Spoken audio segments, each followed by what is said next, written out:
Aujourd'hui, il fait 40 degrés à Bordeaux, 42 degrés à Toulouse, sur la place du Capitole.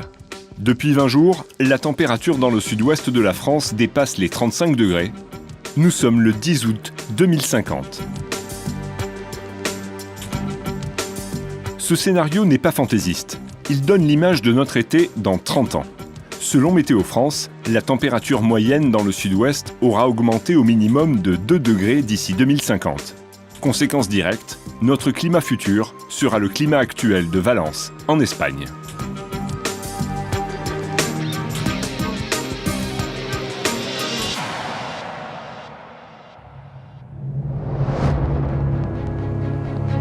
À l'horizon 2050, les débits naturels des rivières pourraient baisser de -20 à -40% sur l'ensemble du bassin, ce qui représente la plus forte baisse au niveau national. Le manteau neigeux dans les Pyrénées va régresser d'au moins 30%. La neige va fondre plus tôt et plus rapidement. Les périodes d'étiage, c'est-à-dire le plus bas niveau des cours d'eau, seront plus précoces, plus sévères et plus longues. À l'horizon 2050, sur le territoire d'Adour-Garonne, certaines projections prévoient, si on ne fait rien, un déficit de l'ordre d'1,2 milliard de mètres cubes, mettant ainsi en péril le fonctionnement minimal des cours d'eau. Des cours d'eau aux océans, l'augmentation de la température de l'air et de l'eau va modifier les écosystèmes aquatiques et la répartition des espèces. L'estuaire de la Gironde, envasé de manière plus durable, risque l'asphyxie. Véritables éponges épuratrices, les zones humides et leur biodiversité vont s'assécher, puis disparaître. L'augmentation du niveau de l'océan va amplifier l'érosion des côtes, menaçant par submersion les milieux d'eau douce. Tout ce milieu plus fragile va devoir accueillir une population toujours plus nombreuse. 1,5 million de personnes supplémentaires sont attendues dans le sud-ouest d'ici 2050, principalement dans les deux métropoles, Toulouse et Bordeaux. Notre attractivité touristique pèse aussi sur la consommation d'eau potable, notamment l'été. Tout ceci pose la question de la qualité de l'eau des rivières, mais également de la quantité disponible, tant pour la production d'eau potable que pour la dilution des rejets d'assainissement. Avec des périodes de sécheresse de plus en plus récurrentes, végétation et paysages agricoles vont se trouver modifiés, besoin en eau augmenté pour les plantes, dégradation du rendement de certaines productions. Face à ces fragilités, les pratiques vont devoir changer.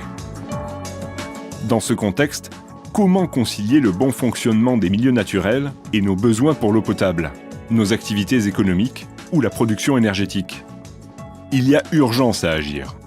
Ne pas prendre en compte la mesure du défi serait irresponsable. Notre avenir passe par l'eau.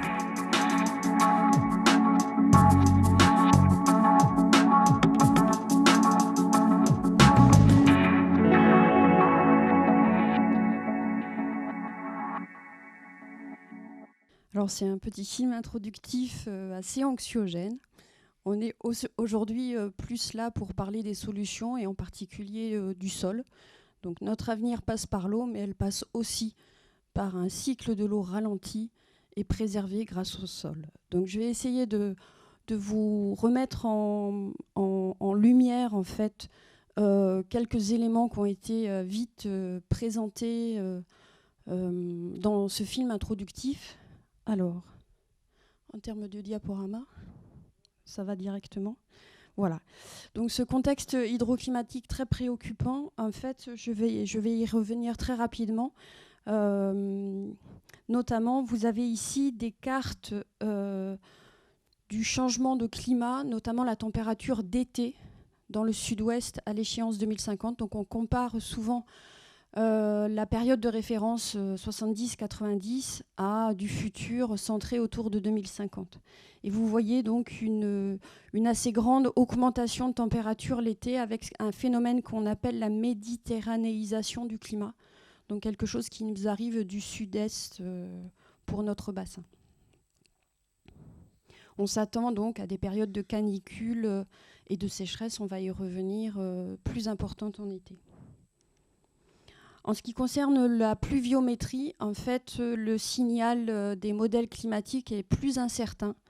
On s'attend dans le sud-ouest globalement à peu près à la même quantité de pluie, mais avec une grande variabilité des épisodes pluvieux. On dit à peu près, en fait, notre bassin Grand Sud-Ouest serait coupé en deux entre le nord du bassin, la Charente et le Limousin, qui vous concernent assez peu, avec des quantités de précipitations qui seraient à peu près similaires à aujourd'hui, en 2050. Mais le sud du bassin, pour nous, et donc par exemple le Gers, serait quand même confronté à moins de précipitations. Et vous avez la carte produite par Météo France qui traite les données depuis 1960. Et on voit bien un clivage entre le nord et le sud de la France par rapport à ce cumul des précipitations.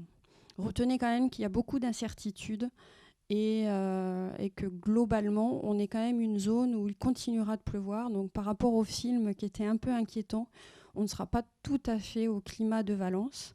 Par contre, pour vous donner un ordre de grandeur un peu plus vrai, on va dire, c'est que Londres de 2050 serait le Bordeaux d'aujourd'hui. Donc voilà. Je ne sais pas s'il y a des viticulteurs dans la salle. En termes d'impact sur les terroirs, ça va sûrement avoir son importance. Du coup, ces conséquences d'évolution du climat ont un impact majeur sur le cycle hydrologique. Donc là, je ne vais pas vous faire un grand cours, mais admettons qu'on augmente la température de l'air de plus de 2 degrés, qui est un scénario très probable à l'échéance 2050. En fait, il y a des modèles qui sont plus pessimistes encore que ça, mais on va dire qu'un scénario intermédiaire en 2050, ce serait plus 2 degrés.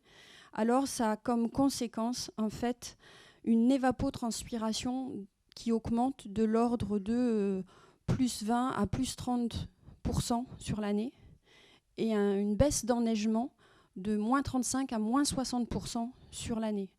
Donc, en fait, ces deux éléments réunis nous font prévoir des baisses de débit dans les rivières de l'ordre de moins 20 à moins 40% sur l'année, avec des étiages, ce qu'on appelle les étiages, les périodes de basse eau l'été, plus précoces puisqu'il n'y aura pas de fonte des neiges, plus sévères l'été, et plus long sur la période automnale, avec un phénomène donc, lié à la méditerranéisation du climat, c'est-à-dire une sorte d'été indien qui peut être très agréable, mais qui a des conséquences sur le cycle hydrologique assez importantes et sur la sécheresse des sols.